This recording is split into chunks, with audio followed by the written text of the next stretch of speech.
তোমার নাম ভাই? রঞ্জিত দাস, বাড়ি? জয়নগর। কি হয়েছে ঘটনা?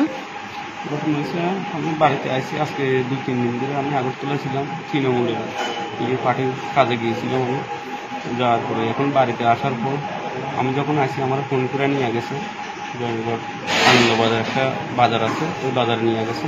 নিয়ে যাওয়ার পরে আমাকে 4-5 জন মিলে মারধর করছে।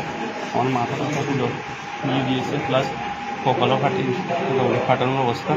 আমার ঘাড়ে দিয়েছে, ভাঁজ দিয়ে মেরেছে আমার, এই টিপ ধরে সবাই মেরেছে আমার। 4-5 জন মিলে মেরেছে আমার। কোন জায়গাতে ঘটনাটা? ঘটনাটা হলো জয়নগর আনন্দবাজার, একটা বাজার আছে, ওখানে বাজারে। মানে তোমার কিল ঘুষি লাতে ওইগুলা দিছে নাকি? আমি কেন তৃণমূলের পার্টিতে গেলাম ওই জন্য। তারা কোন পার্টি করে? তারা বিজেপি পার্টিতে। কয়জন আছিল মোট? 5 জন আছে। চিনতে পারছো কারোরে? হ্যাঁ, কে কে ছিল? একজন ছিল তোমার প্রশান্ত দে, রাজধানী বাসের মালিক। আরেকজন ছিল অভিক দে, আর ভাই ছিল দিলীপ দে। তারপরে দিল আপেল দে। এবার 4-5 জন ছিল, আর 2জনকে আমি চিনি না। বাজারের লোকজন আসছিল না? ছিল, লোকজন আসছিল, কিন্তু ওরা আসেনি। কেউ আসেনি। তো কিভাবে হাত থেকে রক্ষা পেলে?